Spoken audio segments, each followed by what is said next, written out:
Chaque année, un adulte de plus de 65 ans sur 4 fait une chute. Et pour beaucoup, cette seule chute marque le début de la perte définitive de leur indépendance. Mais voici ce que la plupart des gens ignorent. Un simple entraînement de 15 minutes en position assise, effectué seulement 3 fois par semaine, peut réduire de près de moitié le risque de chute. Au cours des 20 prochaines minutes, je vais vous présenter 7 exercices doux à faire sur une chaise qui transforment la vie des personnes âgées à travers le monde et vous pouvez commencer à les faire dès aujourd'hui, là où vous êtes assis. Bienvenue dans Healthy Aging Simplified, où nous décomposons la science du bien vieillir en étapes pratiques que vous pouvez réellement suivre. Aujourd'hui, nous abordons un sujet qui nous concerne tous à mesure que nous vieillissons. Comment rester fort, équilibré et mobile sans solliciter des articulations qui ont déjà beaucoup souffert. J'ai passé d'innombrables heures à étudier la littérature médicale sur ce sujet et ce que j'ai découvert est à la fois préoccupant et encourageant. Préoccupant car la perte musculaire commence à la trentaine et s'accélère considérablement après 50 ans. Nous pouvons perdre jusqu'à 5% de notre masse musculaire par décennie si nous ne faisons rien. Mais encourageant car les recherches montrent de manière écrasante que ce déclin n'est pas inévitable. Des exercices ciblés et doux peuvent inverser des années de perte musculaire à pratiquement n'importe quel âge. Je vais vous présenter 7 exercices sur chaise fondés sur des preuves scientifiques que les kinésithérapeutes recommandent à leurs propres patients et à leurs propres parents. Vous apprendrez exactement comment effectuer chaque mouvement en toute sécurité, vous comprendrez pourquoi ces exercices spécifiques sont si efficaces pour les personnes de plus de 50 ans et vous découvrirez les bienfaits surprenants qu'ils apportent au cerveau. Et si vous restez jusqu'à la fin, je vous donnerai un conseil bonus sur le meilleur moment de la journée pour faire de l'exercice qui pourrait doubler vos résultats. Commençons par quelque chose qui pourrait vous surprendre. Lorsque des chercheurs de l'Université de Sydney ont passé en revue plus de 280 études sur la prévention des chutes, ils ont constaté que les programmes d'exercice physique étaient plus efficaces que toute autre intervention isolée, plus efficaces que les aménagements du domicile, plus efficaces que les compléments en vitamine D et plus efficaces que la correction de la vue. La clé n'était pas n'importe quel exercice. C'était un entraînement ciblé sur la force et l'équilibre qui faisait la différence. C'est là que cela devient intéressant pour ceux d'entre nous qui souffrent de douleurs aux genoux, de problèmes de hanche ou qui ne se sentent tout simplement plus aussi stables sur leurs jambes qu'auparavant. Une étude marquante publiée dans le Journal of Aging and Physical Activity a suivi des personnes âgées qui ont fait exclusivement des exercices assis pendant 12 semaines. Les résultats ont été remarquables. Les participants ont amélioré la force du bas de leur corps de 33%, leur souplesse de 28% et leur équilibre de 25%, ce qui est impressionnant. Tout cela en restant assis sur une chaise. Pensez à ce que cela signifie pour votre vie quotidienne. Il devient plus facile de se lever du canapé. Monter les escaliers semble moins intimidant. Atteindre quelque chose sur une étagère en hauteur ne vous fait plus perdre l'équilibre. Jouer avec vos petits-enfants sur le sol et pouvoir vous relever. Cela redevient possible. Il ne s'agit pas seulement d'amélioration physique, mais aussi d'amélioration de la qualité de vie. Ce qui m'a vraiment frappé lors de l'examen de cette étude, c'est une étude de suivi qui a suivi les participants pendant 2 ans après leur programme initial de 12 semaines. Ceux qui ont continué à faire des exercices assis 3 fois par semaine ont conservé leur gain de force et, dans de nombreux cas, ont continué à s'améliorer. En revanche, ceux qui ont arrêté de faire de l'exercice ont retrouvé leur faiblesse initiale en seulement 4 mois. Cela nous apprend quelque chose d'important. Il ne s'agit pas d'une solution miracle. Il s'agit d'un mode de vie durable qui protège votre indépendance pour les années à venir. Je sais ce que certains d'entre vous peuvent penser. Comment le fait de s'asseoir peut-il améliorer mon équilibre? Cela semble contre-intuitif, n'est-ce pas? Mais voici l'explication scientifique. Lorsque vous renforcez les muscles autour de vos hanches, de votre tronc et de vos chevilles en position assise, vous construisez la même base qui vous permet de rester stable lorsque vous êtes debout. Vous entraînez vos muscles sans risquer de tomber pendant l'entraînement. C'est comme apprendre à nager dans une eau peu profonde avant de se lancer dans les eaux profondes. Et il y a un autre facteur dont on ne parle pas assez. De nombreuses personnes âgées évitent de faire de l'exercice parce qu'elles ont peur de se blesser. Cette peur devient elle-même un problème.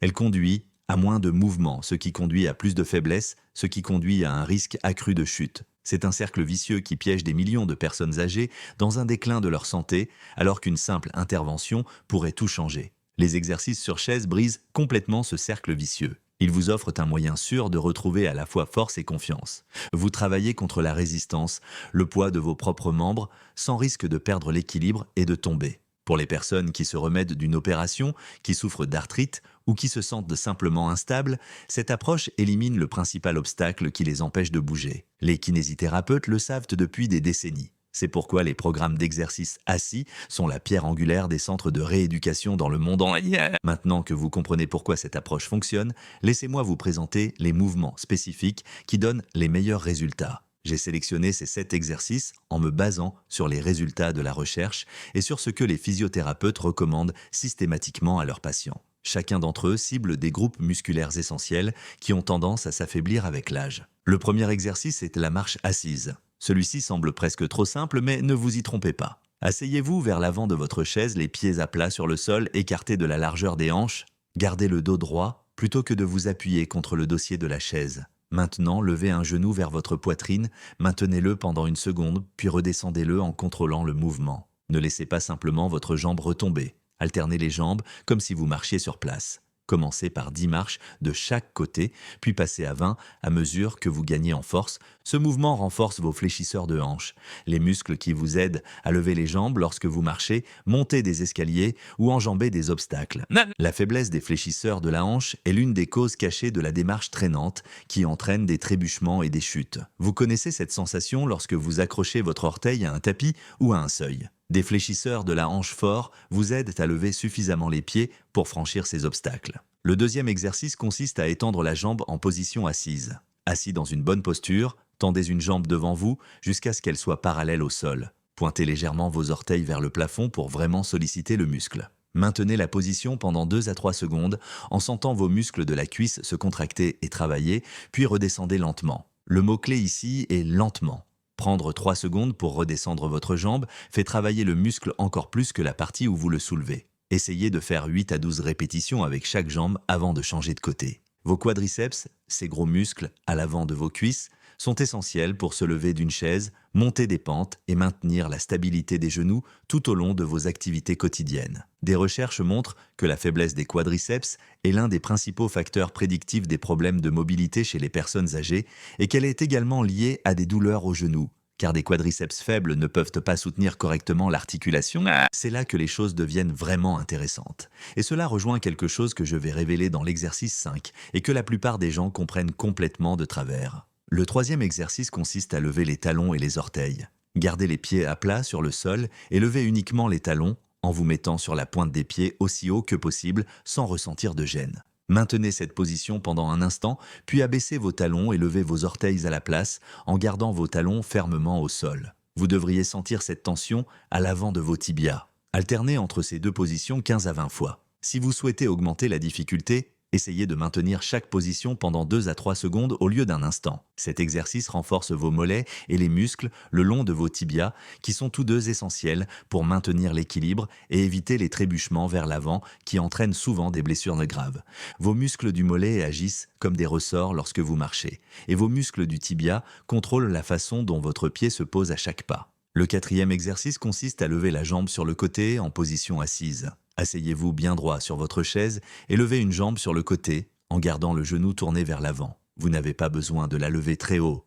Même quelques centimètres au-dessus du sol suffisent pour solliciter vos abducteurs de la hanche. Il s'agit des muscles situés à l'extérieur de vos hanches qui vous empêchent de vous balancer d'un côté à l'autre lorsque vous marchez. La faiblesse des abducteurs de la hanche est directement liée à une démarche instable qui augmente considérablement le risque de chute. Le cinquième exercice est celui que la plupart des gens font incorrectement et c'est là que réside la clé dont je parlais plus tôt qui peut faire la différence entre le succès et l'échec. Il s'agit de la torsion du tronc en position assise. Asseyez-vous bien droit, les mains croisées sur la poitrine ou tendues devant vous, les paumes jointes. Tournez lentement le haut du corps vers la droite en gardant les hanches de tourner vers l'avant et les pieds bien à plat sur le sol.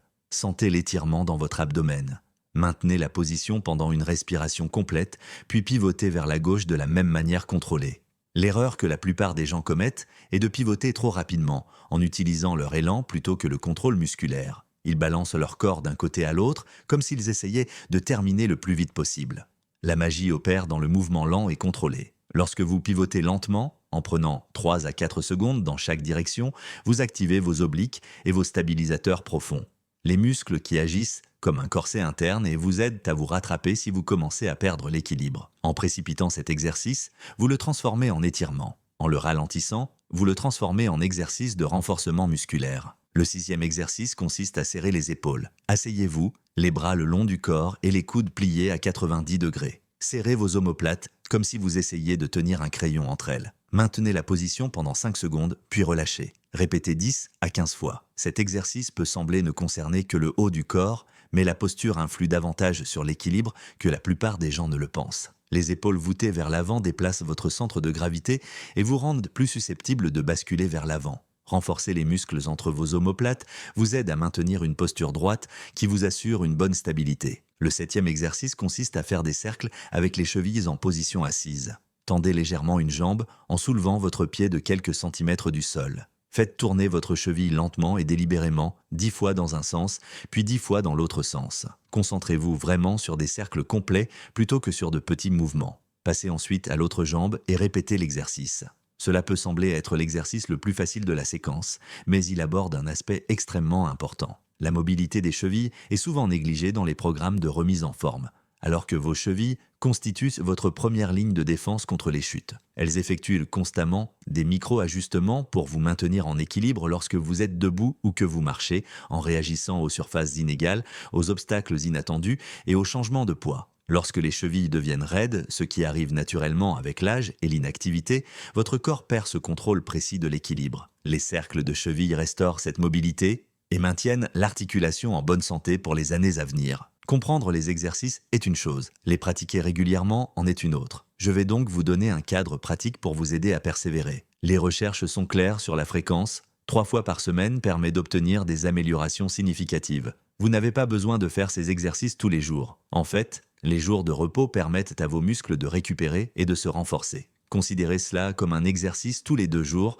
ou peut-être le lundi, le mercredi et le vendredi si vous aimez la structure. Chaque séance devrait durer environ 15 à 20 minutes une fois que vous vous serez familiarisé avec les mouvements. Commencez par la marche assise pour réchauffer vos articulations de la hanche et activer la circulation sanguine vers vos muscles. Effectuez chaque exercice dans l'ordre que j'ai décrit, en consacrant environ 2 minutes à chacun d'entre eux. Terminez par les cercles de cheville pour détendre en douceur vos membres inférieurs. Voici un point crucial concernant l'intensité. Vous devez sentir vos muscles travailler, mais vous ne devez jamais ressentir de douleur aiguë. Il y a une différence entre la légère brûlure due à l'effort et le signal d'alarme d'une tension excessive. Si vous ressentez une douleur, réduisez l'amplitude de vos mouvements ou sautez cet exercice jusqu'à ce que vous puissiez consulter un professionnel de santé. Les progrès sont progressifs et c'est en fait une bonne chose. Au cours de votre première semaine, vous ne pourrez peut-être faire que 8 répétitions de chaque exercice avant que vos muscles ne se fatiguent. C'est tout à fait normal, c'est exactement par là que vous devez commencer. À la 4e semaine, vous pourrez peut-être faire 12 répétitions. À la 8e semaine, vous pourrez peut-être ajouter une 2e série de chaque exercice ou maintenir les positions plus longtemps. Certaines personnes ajoutent des poids légers aux chevilles après quelques mois pour continuer à se challenger. L'objectif n'est pas de se pousser jusqu'à l'épuisement ou de travailler malgré la douleur. Il s'agit de se challenger juste assez pour que votre corps s'adapte et devienne plus fort au fil du temps. Je veux être honnête avec vous au sujet de vos attentes. Vous ne ressentirez probablement pas de différence spectaculaire après votre première séance, ni même après votre première semaine. Les changements se produisent progressivement, de manière presque imperceptible au début. Puis, un jour, peut-être au bout de 3 ou 4 semaines, vous remarquerez qu'il vous est plus facile de sortir du lit. Ou vous vous rendrez compte que vous avez monté un étage sans avoir besoin de faire une pause. Ces petites victoires s'additionnent pour améliorer considérablement votre vie quotidienne. Une question qui m'est souvent posée est de savoir si vous avez besoin d'équipement. L'avantage des exercices sur chaise est qu'une chaise solide suffit. Assurez-vous qu'elle n'a pas de roulette et si elle a des accoudoirs, cela peut être utile pour certains exercices. Vous pouvez placer la chaise contre un mur pour plus de stabilité si vous vous sentez instable. C'est tout. Pas d'abonnement à une salle de sport, pas de machine coûteuse, pas d'installation compliquée. Maintenant, je suis curieux de savoir lequel de ces 7 exercices vous avez le plus envie d'essayer. Laissez un commentaire ci-dessous avec le nom de l'exercice ou simplement un chiffre de 1 à 7. Vos commentaires m'aident à comprendre quel contenu trouve le plus d'écho auprès de cette communauté. Et si vous trouvez cela utile, prenez une seconde pour cliquer sur le bouton « J'aime ». Cela aidera davantage de personnes de plus de 50 ans à découvrir ces informations. Jusqu'à présent, nous nous sommes concentrés sur les bienfaits physiques des exercices sur chaise, l'amélioration de la force, un meilleur équilibre et une réduction du risque de chute. Mais je vous rendrais un mauvais service si je ne mentionnais pas ce qui pourrait être le bénéfice le plus intéressant de tous. Une étude révolutionnaire de l'Université de Colombie-Britannique a révélé que l'exercice régulier, y compris les programmes d'exercice assis, augmente en fait la taille de l'hippocampe, la région du cerveau responsable de la mémoire et de l'apprentissage. Les participants qui faisaient régulièrement de l'exercice ont montré des améliorations dans les tests de mémoire que leurs homologues sédentaires n'ont tout simplement pas connues. Réfléchissez à ce qui se passe ici. Lorsque vous faites des extensions de jambes ou des torsions du tronc en position assise, vous ne faites pas que développer votre tissu musculaire. Vous augmentez le flux sanguin vers votre cerveau, vous stimulez la libération de facteurs de croissance qui favorisent la santé des neurones et vous créez de nouvelles connexions entre les cellules cérébrales. L'exercice physique est l'une des seules interventions éprouvées qui peuvent réellement ralentir le déclin cognitif lié à l'âge. Il y a également la composante santé mentale que nous commençons seulement à apprécier pleinement. Une activité physique régulière réduit les symptômes de dépression et d'anxiété, améliore la qualité du sommeil et stimule l'humeur générale grâce à la libération d'endorphines et d'autres substances neurochimiques.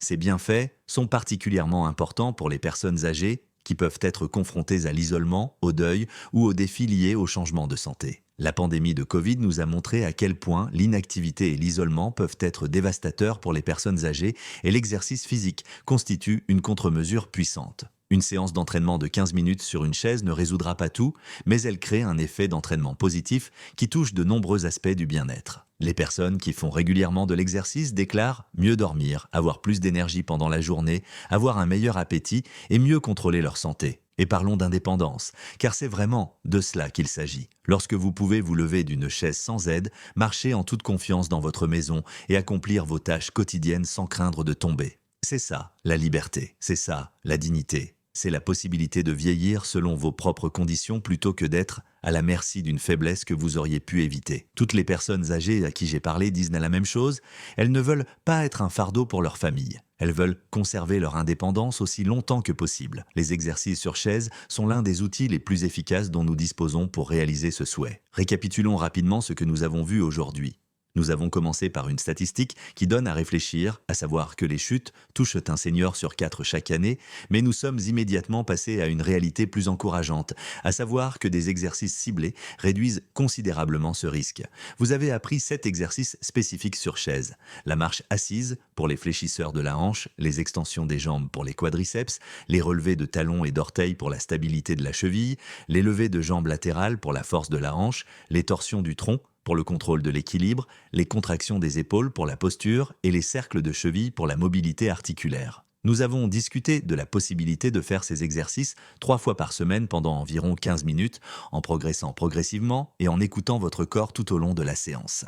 Voici maintenant le bonus que je vous avais promis au début de cette vidéo. Une étude publiée dans le Journal of Physiology suggère que faire de l'exercice en fin de matinée, environ 3 à 4 heures après le réveil, peut optimiser les bienfaits pour les personnes âgées. Ce moment correspond au cycle naturel de la température corporelle et aux fluctuations hormonales, ce qui peut rendre vos muscles plus réactifs à l'entraînement et réduire le risque de blessure. Votre corps est naturellement plus chaud et plus souple en fin de matinée qu'au réveil et votre taux de cortisol s'est stabilisé à un niveau qui favorise le développement musculaire plutôt que la dégradation musculaire. Cela dit, je tiens à être clair sur un point. Il vaut mieux faire de l'exercice à n'importe quel moment que de ne pas en faire du tout. Si votre emploi du temps ne vous permet de faire de l'exercice que le soir, ou si vous êtes une personne matinale qui aime commencer la journée par de l'exercice, ces moments-là sont parfaits. Le meilleur moment pour faire de l'exercice est celui où vous pouvez vous y tenir de manière régulière. Mais si votre emploi du temps est flexible et que vous souhaitez optimiser vos résultats, la fin de la matinée pourrait vous offrir un avantage supplémentaire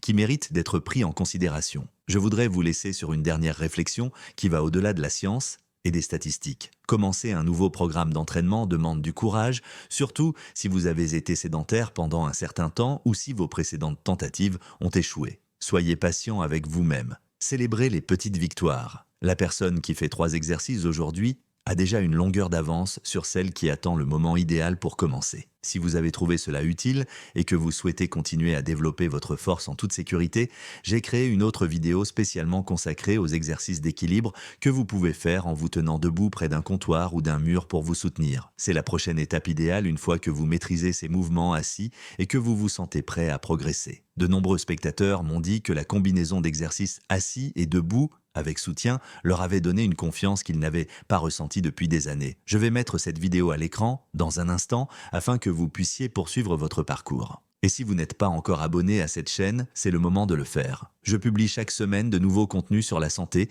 basés sur des preuves scientifiques spécialement conçues pour les adultes de plus de 50 ans qui souhaitent rester actifs, indépendants et informés des dernières recherches. La semaine prochaine, j'aborderai un sujet qui intéresse beaucoup d'entre vous, le lien entre la force musculaire et le contrôle de la glycémie, et pourquoi les exercices de résistance pourraient être l'un des outils les plus négligés pour la santé métabolique. Ne manquez pas cette vidéo. Partagez cette vidéo avec un proche qui pourrait bénéficier de ces exercices. Un parent, un conjoint, un ami, un voisin. Parfois, les personnes qui ont le plus besoin de ces informations ne sont pas celles qui les recherchent, et votre partage pourrait véritablement changer la vie de quelqu'un. Il suffit d'une seconde pour transmettre cette information. Merci d'avoir passé ce moment avec moi aujourd'hui. Prenez soin de vous, bougez votre corps, et à bientôt dans la prochaine vidéo